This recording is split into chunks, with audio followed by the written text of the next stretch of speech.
My advice to AJ is to not do a press conference. He wants to do a press conference. He wants to speak to you guys, so he's going to come in, he's going to talk. I'm not going to let him sit here for ages taking questions, but he's going to talk to everybody and probably go on too long. And then I'm going to kick him out, and then Ben Davis is also going to come in for your guys' questions as well. So if you want any questions with me, fire away. He'll be here in a couple of minutes. Eddie, during these last few years, you spoke about rebuilding Andy Joshua into world fourth world and getting to a third world title. He's just been beaten by Daniel Dubois. What is the plan now with Andy Joshua? Well, probably get a good kick tonight, or try.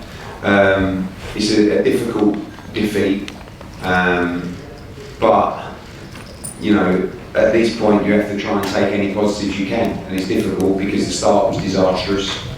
And the only positives I can take is the unbelievable heart and guts and nuts that he showed to never give up. And I said in the change room, I said, you know, the amount of times I've heard over the years of fighters say, you know, I will rather get knocked out than try and survive or lose on points. I will go out on my shield. He went out on his shield.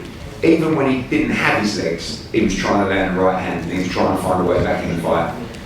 And remarkably, as bad as he performed tonight, or as many as mistakes that he made, he still could have won the fight. You know, 4th round he hurt Dubois, 5th round Dubois' legs buckled, and at that point I think this is going to be one of the greatest comebacks I've ever seen. But walked on to a crushing right hand, and unfortunately there was no getting up from the last one. Eddie, do you think a rematch is a realistic possibility? Yeah, I mean, we have a contracted fight with Riyadh season that could include the Daniel Dubois rematch. I think we need time. You know, I mean, I don't think he could have boxed much worse tonight, but you have to give Dubois brilliant, you know, plenty of credit. He was brilliant tonight. He put the pressure on. We knew that he'd be dangerous in the early part of the fight, and the start couldn't have been worse, really.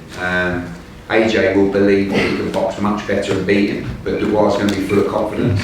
And we have to look what happens on December 21st. If Tyson Fury wins, or if Tyson Fury loses. But no immediate rush, but I know what AJ's like, and he would love to have another crack at it. Eddie, AJ just said in the ring that can you just tell us what the game plan was tonight? Since he's linked up with you, he's been the old AJ, takes the centre of the ring, but from the first bell, I get that he was a massive, dangerous man, but what was the plan? Why couldn't he implement it? Yeah, we knew Dubois, he returns all the time on your jab, so that's something that we was looking to capitalise on. For whatever reason, you know, things didn't get going as we'd like to in the early part of the fight. That was just one of the things that we were looking to pick up on. Obviously there was a few other things as well, but just didn't manage to get the things that we were looking to get going early. And then a couple of things that we were looking on to capitalise on, like Eddie said at the end. There was a couple of very short spells of it, and one of those was when he managed to land that right hand, and then there was a couple of things we wanted to do to follow up moments like that, and just didn't apply it the way we were prepared to, unfortunately. But by that point, a lot had gone on, you know, he's not thinking straight. So, yeah, difficult, very difficult pill to swallow. But Eddie, it's happened in fights before. When Josh was hurt in there, we've only seen it on TV now. He started sticking his tongue out to the crowd. I guess, I think the one was right in the far corner. I guess he's trying to tell you he's all right. But was that at you? Because it was about 10 seconds before he went on the other side of the fight.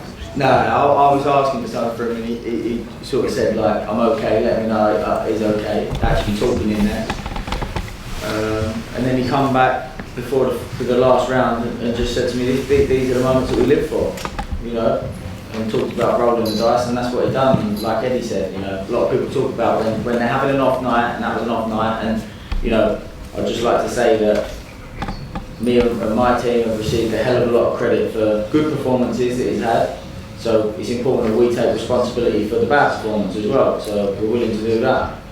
But he spoke about rolling the dice, and like I said, a lot of people talk about when things aren't going well, I'll go out on my shield, but he did that tonight, and a lot of people talk about, is he hesitant to let his hands go? He showed he's not. He let his hands go. Unfortunately, he come off with a short straw tonight, but yeah, obviously we're very gutted. Eddie, another positive 96,000 at Wembley Stadium. Sorry. One positive in the fight, I mean 96,000 at Wembley Stadium tonight, a lot of people would argue without Anthony Joshua, considerable amount of stadium fights wouldn't be filled the way they were. I mean, how do you reflect on kind of, the massive crowd in there to support Anthony Joshua tonight? It was incredible, and I think Daniel Dubois deserves a lot of credit as well. I don't think he was disrespected as the champion, but he was the clear B-side in the fight, and he come out as a star tonight as well. I think he's a handful. He's a good young man, and he's come back from a lot as well. People have written AJ off before in the past. We all wrote Daniel Dubois off, me included. And actually he showed again tonight. Took some good shots tonight.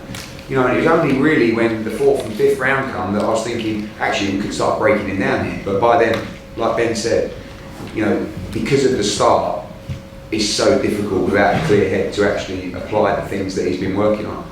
And even then, my dad messaged me, he said, wow, he's made so many basic errors and still could have won the fight. And that's a positive to take out of it. That I said to him, you've got to be proud you even found a way back into the fight. Because after the second round, for me, the fight's done. It's over. And people always question people's heart. Even the last knockout, he's up, he's scrambling to get up. He couldn't have tried another inch. And that's all you can give to people. And I think when you do that, you can look yourself in the mirror and say, I might not have been good enough tonight, but I've tried my nuts off, and I gave everything. And I spoke to him last night, and he said to me, I'm ready to go to the trenches tomorrow night. He went all the way in the trenches. People try to talk about taking a knee, spitting a gum shield out. I mean, listen, when Daniel Dubois hit him in the nuts in the 3rd or 4th round, I'm screaming at AJ to take the full 5 minutes. That's actually a little bit of inexperience. At that point when he couldn't stand up, he's been hit full blown in the conkers, right? All he's got to do to the ref is just, that's not him. He just went to the ref, I'm fine, come on, let's go. And I'm like, no, what are you doing? And then it happened again. Because he just came to fight.